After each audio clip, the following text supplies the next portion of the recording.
can. Perfect. So make sure you you connect with your future webinars as well. And yeah, again, welcome. So good to see such a strong turnout this morning. So good morning.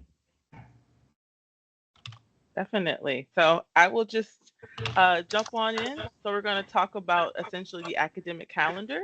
There are a few, as Dr. Shekhar and Dr. Thune said, there are a few things that we want to essentially talk about while we're here.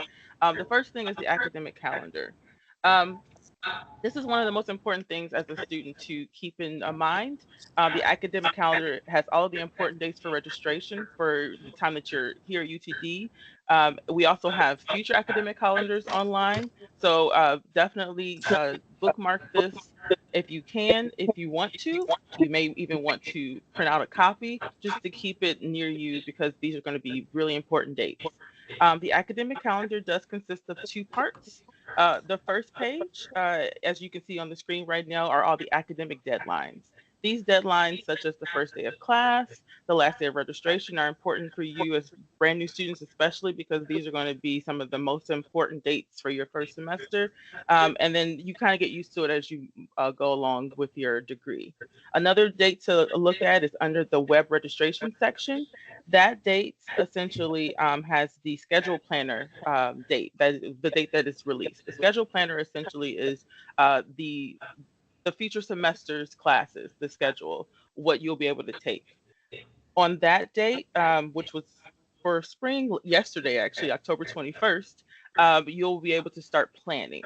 No one can enroll yet in classes, but you can at least plan and start making more than one plan, plan A, plan B, plan C, because as you start to make these plans, you may want to tweak your schedule along the way. You'll be able to then start registering in November, but it's a good time to start planning now. On page two, which is not shown, you'll find payment and refund deadlines. So that's why it's always very important to keep this close to you at all times. The next thing to know will be your degree requirements. This is really important as in order for you to make this plan and enroll in classes, you have to know what to enroll in, of course. And the best place to find that will be the graduate catalog. The link is there on the screen for you, just in case if you're unfamiliar with it. But your graduate catalog essentially has all of the information of your degree plan. It lists all of your required classes, such as your core classes and the elective classes that you can take. Um, it also will give you ideas of what you could take based off of what you want to do. So if you are business analytics and you really like data science, but you want to also do cybersecurity, you'll see those classes there that give you an idea of what you can take in your elective section. It also gives you really important information about program prerequisites. All of our master students do need to take or waive the professional development class, MAS 6102. So it gives you more information about that. Most students, if you are not a United States citizen or have worked in the US for a significant amount of time, will need to take this class. So be sure to enroll in that, put that on your plan now, write that down so you have it. Um, Another item in the catalog to be aware of will be the GPAs. You do have to maintain, as graduate students, a GPA of 3.0 each semester. That is for your core and your overall, especially. If your core goes below, you have time to work on that. But if your overall GPA goes below a 3.0, you could be dismissed from your program after 2 long semesters. So it's always important to know those details and know those requirements. Of course, if you're unsure of those, you can come to us in advising. We can definitely talk to you about that to give you an idea of what you need to do. And of course, your program will be there to assist you with that. But it's very important that you keep up to date with all of that information. The next thing will be your degree plan. So you have your degree requirements in the catalog, but we also then will assist you with the degree plan. We will send this to you or at least add it to your e-learning, which we'll talk about later in advising. But we will put together a degree plan during your first semester to show your progress. And then periodically, as you are a student here at UT Dallas, we will update this degree plan. It will match what's in the catalog, but it's going to be specifically what you're taking for your electives. It's just a nice snapshot to give you an idea of your GPA and how you're doing and how your progress is going as a student here at UTD. And if you need any additional details or recommendations and reminders, it's always great to read your emails, keep up with your emails. The emails are, you may get a few that you won't want to read, but it's important that you read those emails because your program does contact you via email, and it should be your UTD email. You'll also get information about webinars and just so many different opportunities that they'll have here at UT Dallas. So it is a good idea to keep up with your emails. So you can send them to your phone, of course. You can have an app just in case you're on the go, but we do want you to pay attention to those. All right, so now that you are ready to register, how do you register? The first place you will visit will be your Galaxy account. So you guys will definitely be familiar with Galaxy. It's the same place where you would go in for your application center. So you're going to access your Orion Student Center this time. But so you'll log into Galaxy first. And if you have any issues with Galaxy, definitely reach out to OIT Help Desk. They can make sure that you're able to access that. But once you access it using your net ID and your password, you will go into the more familiar setting, which will probably be your applicant center. At the top of that page, be sure to use the drop down to go to your UTD Student Center. This is where registration will take place. So once you're in this, you'll see that there are a few tiles that we're gonna focus on two specifically, but there are lots of tiles here that help you with many different items like financial aid, your applicant center, you'll see it again. But we're going to focus on the tasks and the manage my classes tile. So first tile, tasks. What is the task tile? The task tile is the tile that will show you if you have any holds, any to-do lists that you have to complete, or any type of agreements that you have to do. There may be agreements with other parts of the university, maybe not JSOM, but you will definitely see holds and just to-do items in this area. At this time, the university is going through all of your to-do lists to make sure that you have all your necessary items into the university. And they are pushing out some holds to allow for enrollment later on in November. However, as new students, you do have to remember to make sure that you have all of your items, such as your transcripts, your official transcripts or degree certifications on file as soon as possible. It may not affect your first semester enrollment, but it could affect your enrollment for next semester, which will be the summer fall 2025. Enrollment or admissions does allow some type of leeway when it comes to the first semester because they know students need to be able to get all their items in at a certain point of time. And it can be difficult. It's the first semester, they understand. But beyond the first semester, they do require that you do have those items. So for the next few months, be sure to try to get those into us so that you don't have to worry about having issues with further registration. The other holds that you may see will be the TB test hold. So I know the university is working on that as well, but you will have to, of course, submit that to the university so that you can attend classes.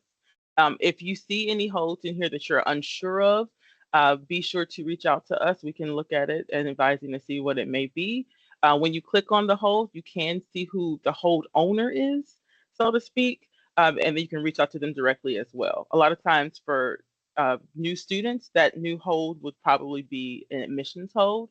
And most likely they have pushed it out at least one semester, like I said before.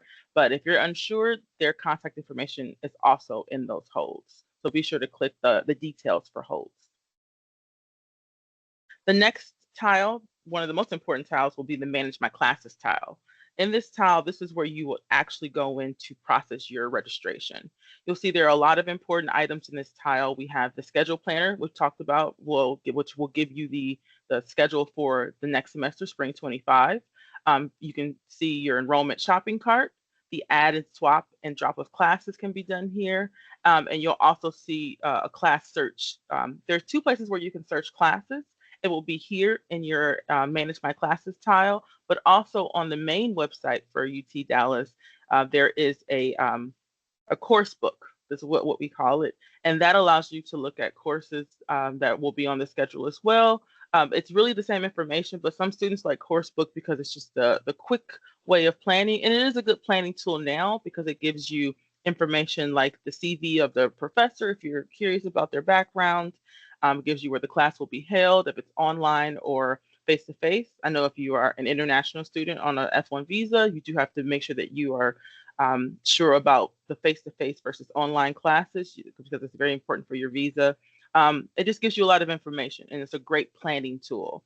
You can do the same, however, in the UTD Student Center in that Manage My Classes tile as well. You also will see the View My Enrollment Appointment. Although it says enrollment appointment, it's not actually an appointment. Your enrollment appointment is the day and time that you can enroll in classes online.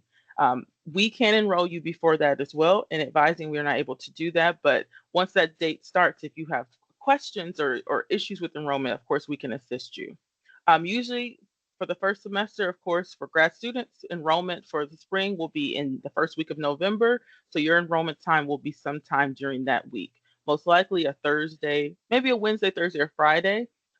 Enrollment times do move up in the week for graduate students, the longer that you are here as a student, and essentially the longer or the more degree credit hours you have completed, you will be closer to the beginning of the week. So all of our graduating people for spring 25 will be most likely the day one of registration because they're done with it.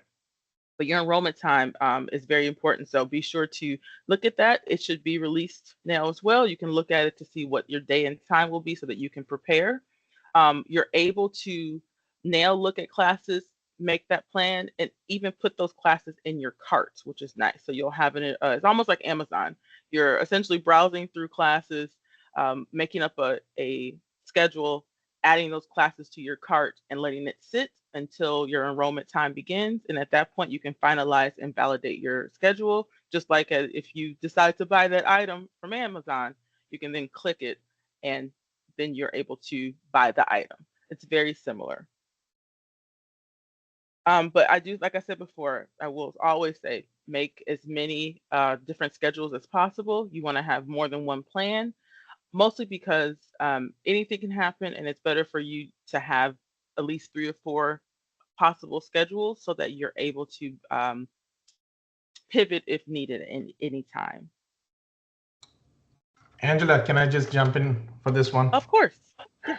So, folks, you might have spoken to your program directors, programs managers, alums, current students, a lot of people, and you have a certain set of courses in mind that you want to take over the course of your degree.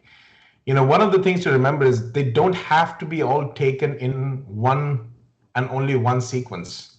That's the flexibility piece of your programs. And this is something you should discuss with your program director as well. Let's say there is course A that you really want to take in the very first semester, and for some reason it's not available. There were more students before you that took that class. That could become part of your set of courses in maybe the second semester. Again, by the end of your degree program, you should have taken most of the courses that you want to take. But what order it is, in most of our degree programs, you don't have to follow a set order. The only thing that you have to keep in mind that Angela is talking about is if in case there are prerequisites to a class, yes, we will take care of that. But don't get hung up on just one plan, because use the flexibility that your program offers of letting you take something else in place for now and just keeping this course for a later time. Plan A is great, but plan B, C, and D are equally great as well here. Definitely. And Angela, there is a question in the chat window. Okay. And I know you talked about it before, but can you talk about academic department holds? So if someone has an academic department hold, what does that mean? How can they work through it? Yes. So there could be a few different reasons that a person may have an academic department hold. One of usually the most common reason is that their degree requires OPRE 6303. OPRE 6303 is the math calculus requirement. Many of the STEM-based courses or programs require that. If you do require it based off of the initial review of your file at the application process time, you will have a hold for that. We can push that hold out assist you with enrolling in OPRE 6303 because it will not allow you to do it. It requires departmental consent. And then you can then enroll in the other classes that you want to enroll in. It won't prevent you from enrolling once we are able to identify who you are, assist you, and then the hold will be pushed out. So then when you complete the class, you pass it, that hold will be completely removed. You just let us know at the end of the semester. So if you do see that, let us know. We can assist you with at least moving that hold to allow you to enroll in the classes that you need to enroll in, and then removing it once you finish that prerequisite requirement. Another academic requirement could be if the student needed some type of testing or something like that. That could be a reason for an academic hold. Like if the student did want to take the GRE and they said they were going to take it for some reason, maybe it's a scholarship, and then they marked something, that could be there as well. I would definitely recommend if you see that hold and there's no notes for you to read about it, email us at jsomgradvising@utdallas.edu so that we can assist you with that. So we can at least look at the hold to see what it may be and if it's going to affect your registration. When you do that, please use your UTD email as well, because now that you guys are students, you do have to use your email.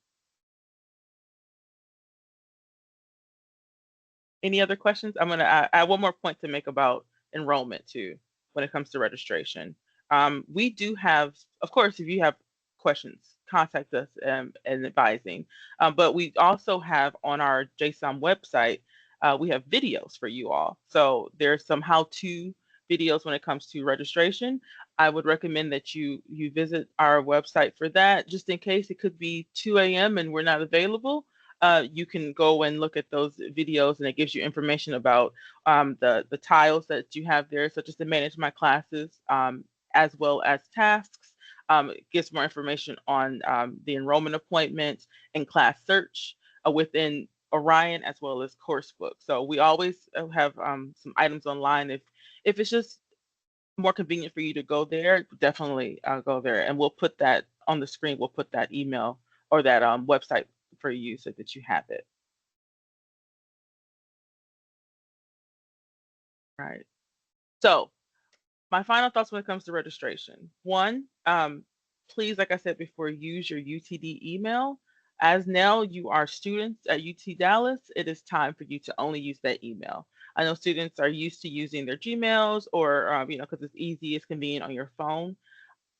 We will not reply to those emails now that you are students, especially when it comes to registration purposes. The university does require that all students use their university email. So please be sure to conduct all of your information or all of your business through that email. You do have 2 IDs as UTD students. The first ID is your UTD ID. That number, it usually starts with a number 20220, whatever it may be. Please do not include any of these in your emails. This number should be kept safe, and you will only use it when asked by university official if they need that number. You can actually, the best thing to use will be your net ID. That is the 3 letters and the 6 numbers ID that you have. We are able to look you up, look up your account using that ID number without any issues. So if you have any questions, of course, it's attached to your ID when it comes to your email. It's actually attached to it. So we can look you up via email, but you can also add that in your email, the net ID, but never add your UT Dallas, like the UTD ID with the 20 and then a bunch of other numbers. It's just for your own safety. It's almost like in the US, we have our social security number. We don't add it to things because we should not. It is a secure number just for you.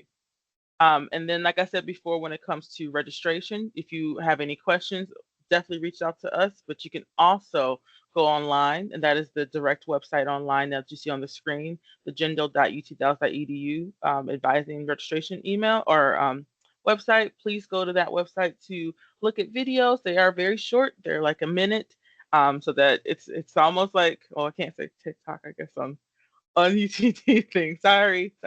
But it's very quick, so you guys have a good idea of how to register, or just if there's something weird that you're not sure of, we have those quick bursts of information online for you all. Do you have any questions, Miss Dr. Thouin or Dr. Shekhar? Anything in the chat? Not really. We have a few questions about tests and all. Most importantly, the TB test. Hmm. Uh, Folks, the TB test cannot be done in your home countries. It has to be done on campus or at a designated testing center that UT Dallas has. And most of these testing centers, in fact, all of the testing centers are within the vicinity of the University of Texas at Dallas. This is one test that has to be done on the soil of US. If you are under the age of 22, you might have an additional hold for meningitis vaccine that you can take in your country. And the documentation for that needs to be sent to our registrar's office, registrar at utdallas.edu. But a TB test has to be completed before you step foot in your classes. It's a state law. By state law, you're required to complete your TB test before you start classes. So plan your trips to the US accordingly so that you have enough time so that you can take care of your holds, any orientations. I know it's towards the start of the new year and you would want to maximize your stay with your families, but at the same time, you don't want to come to UT Dallas all rushed. It takes a few days for you to get acclimatized with the weather, with how things are done here, and please use that time.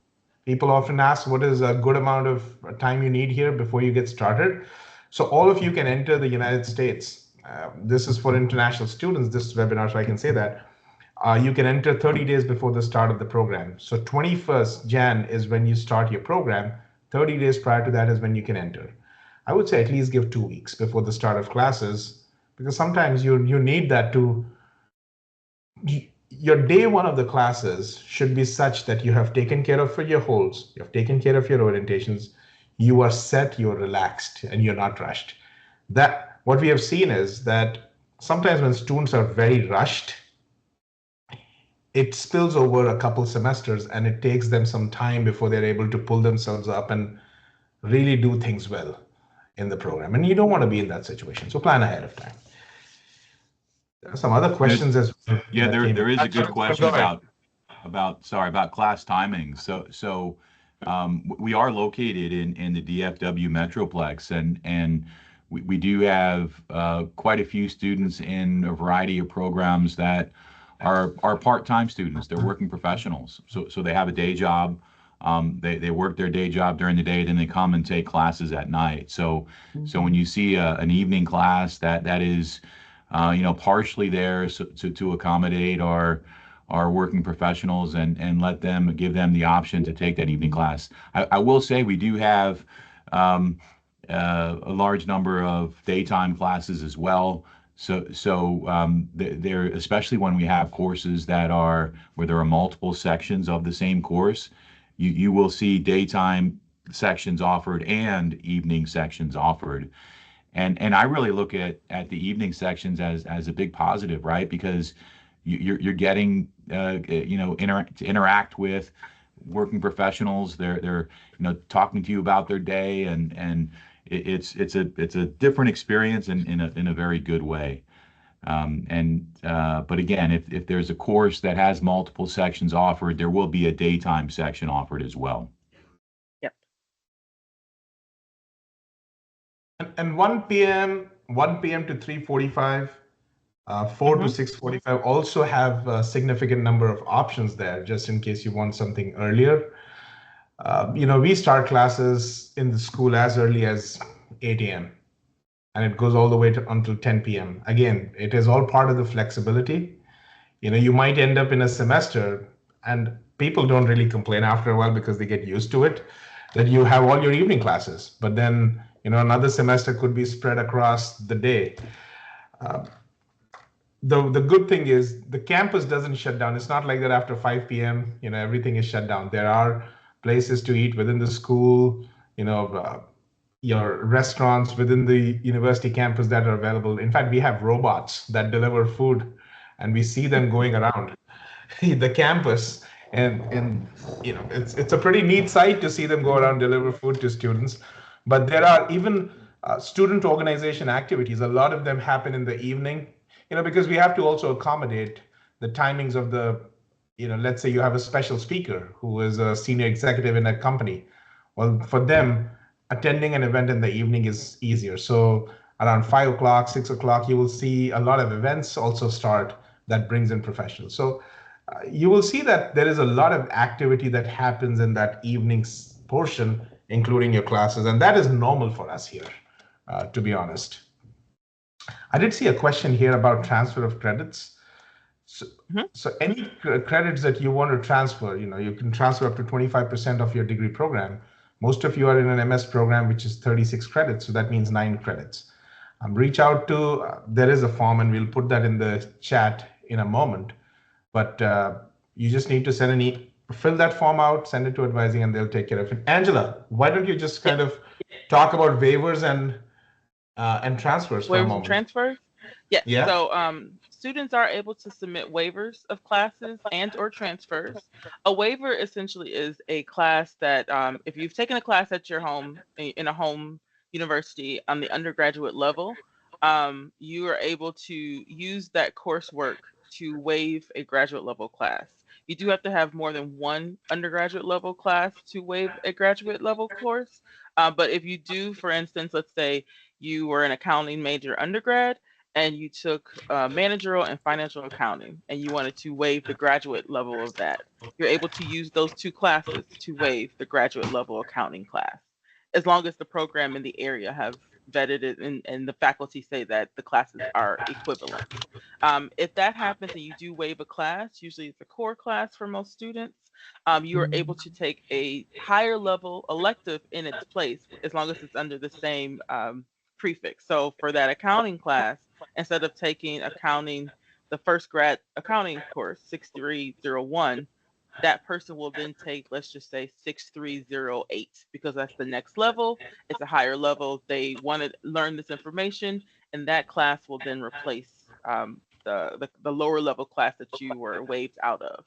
It does not take away credit hours. It just allows you to take a course in its place. However, a transfer is you then transferring in credit hours into the university. Another graduate level course can then replace one of the UTD graduate courses that is required in your degree plan. So if that person took accounting 6301 at their home university as a graduate student and they transferred into UT Dallas, they now have taken 3 credit hours, and that those 3 credit hours will no longer be required of you within your degree plan now, because you will transfer it in. So undergraduate courses can be used for waivers, graduate courses can be used for transfers, and it's still the same amount of credit hours as Dr. Shekhar said, 9 credit hours of waiver or 9 credit hours of transfer, and 9 credit hours of transfer technically. So if you do, a lot of times business analytics and ITM students usually will want to waive or transfer something. I always say, go for it. You just never know. Submit it. If you have questions about it, let us know. Let your program directors know. If you're just not sure about if you can transfer something, your program director is there to assist you, to look at your information and say, maybe yes, you could do it, or I don't know if the faculty will approve that. These classes are not the same, but they can at least give you a starting somewhere to start, a starting point for that.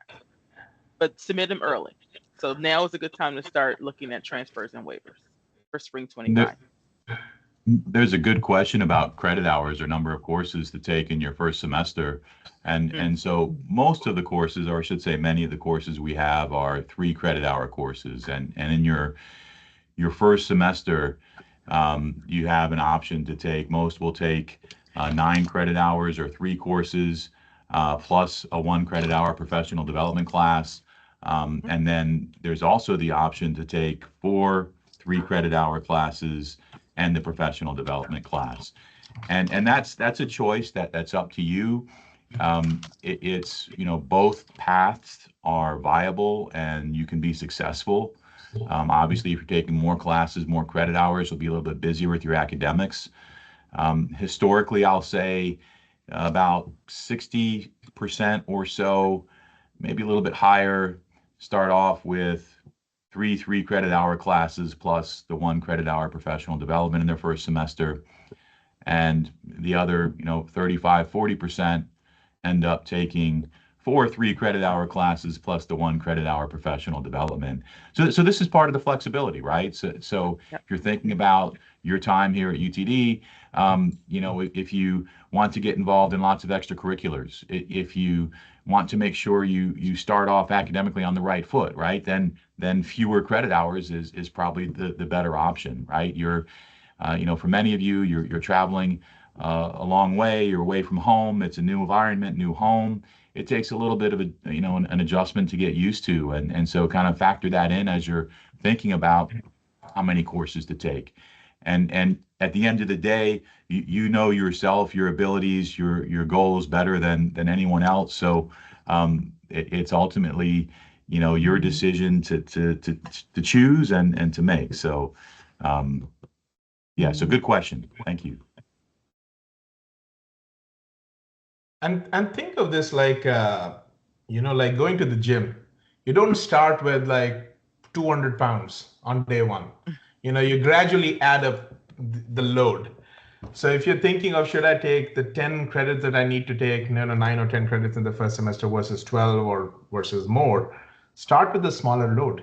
See, one thing is there, if you have, and most of you, even if you are just coming out of an undergrad institution and starting a program with us, the first semester is about just getting used to taking classes at UT Dallas.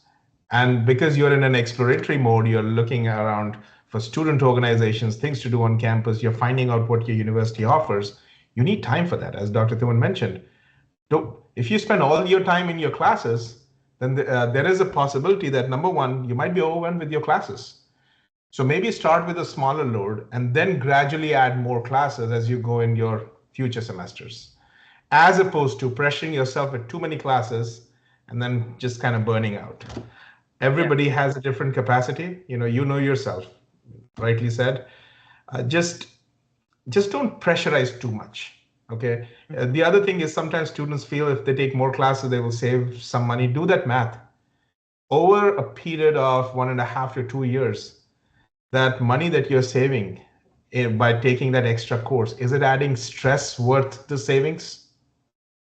So see that, and then make a good decision there.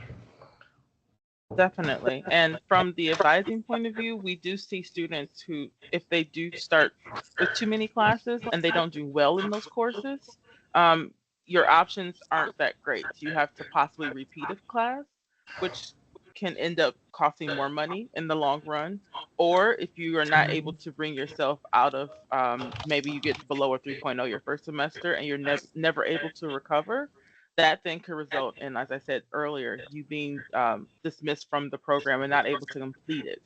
So it is definitely important that you pace yourself so that you can, one, get your degree, because that's why you're here, but also you can enjoy your time here at UT Dallas and in Dallas and meet people and network so that you can hopefully get a job that you really want in the career that you love. So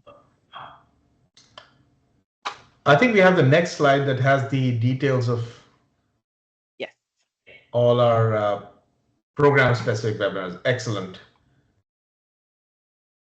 yes, please attend. Do you guys want to speak about any of these? I know that they're happening very soon. So Yes. if you have not attended or not contacted your program, please do reach out to them on using the contact emails that are on the screen.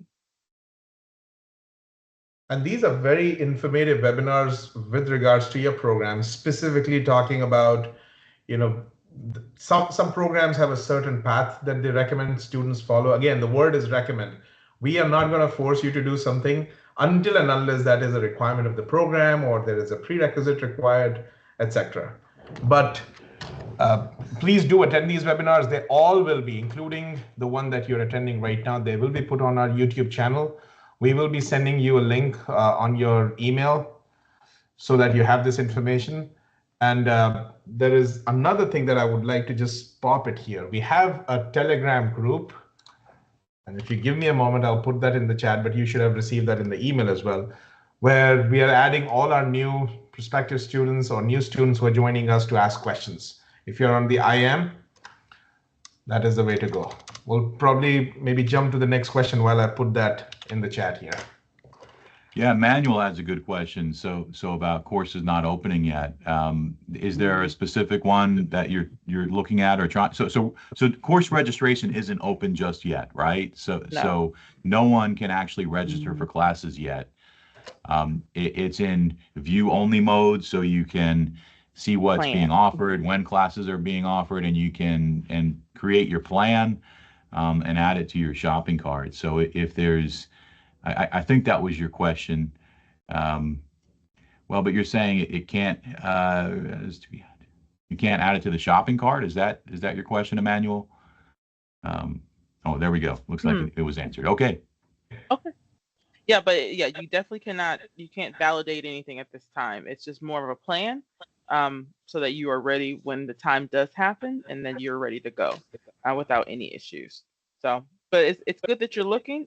Definitely look around Galaxy. It's better than do that now and find all the weird quirks or things that you are not sure of, and get more familiar with it now, so that you are completely ready to go in November. Yeah, Alejandro has a good question about taking other courses. So the answer there is check with your program director. It's going to vary by program. There are unique characteristics and exceptions that exist depending on the program. So check with your program director. Yes. And I'm putting Yeah, I this think link in the chat now for the Telegram group. Please, if that is something that you use, again, there are multiple avenues for you to ask questions.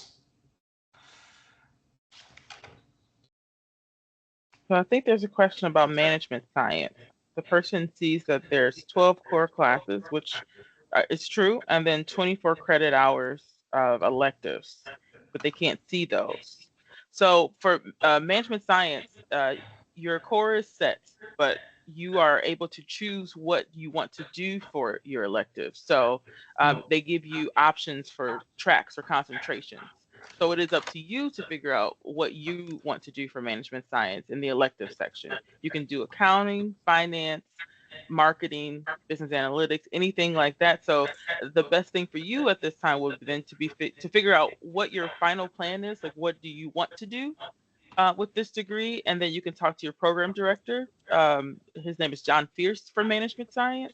And then you can kind of go from there to say, okay, I love finance and marketing.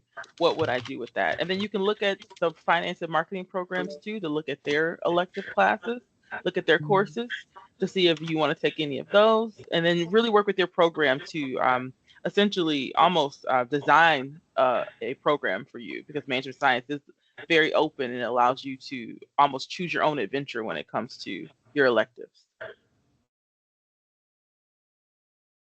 And that's why do attend the program webinars, because Yes. those will answer these very specific questions that you have about your programs. Sean, the link that I just posted was for management science, but if you guys look at the right hand side of that page, you will see all the other degree programs listed. You can click on that and you'll get your catalog link.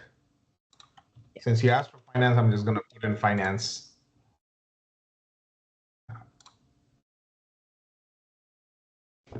Someone has their hand raised. Do I allow them to have their mic on? They can put it in the chat. Okay. Yeah. Yes.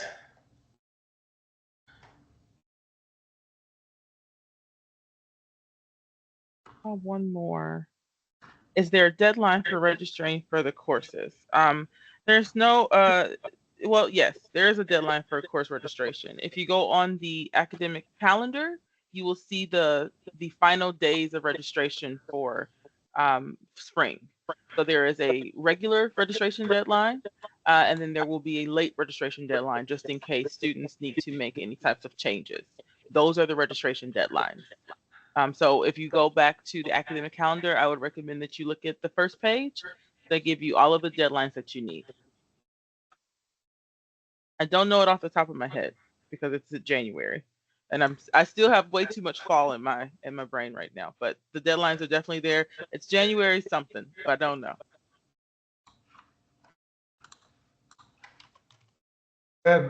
Folks, this is a perfect example of why we rely on one and only one calendar, which is our academic calendar. This 2-page document is what the entire university talks about.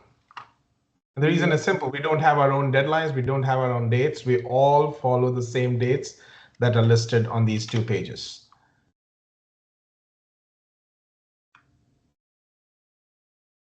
So if you do have some questions, I just want to put that up for you guys. If you have any questions, you can definitely email us at JSOMGRadvising.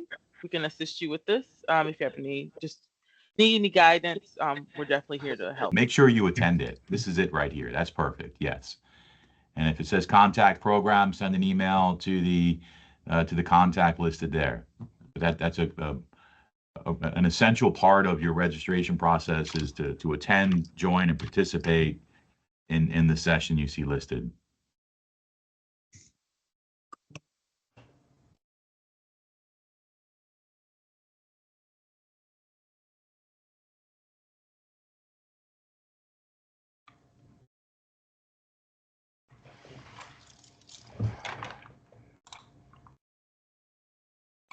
I see one question that I will answer before because we're gonna wrap up soon.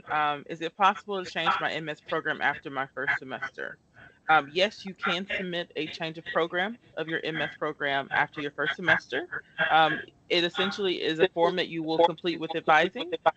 Once you complete it, your file will be reviewed almost like a new student admission file, just to make sure that you meet the requirements for the program. If you meet the requirements for your new program, you will be changed over to that program. But if not, we will inform you that the program was denied. But you can definitely do it. We will have deadlines online for that as well on the JSOM website. So we have deadlines for registration as well as for change of program when it comes to if you want to make that option of adding or changing your program.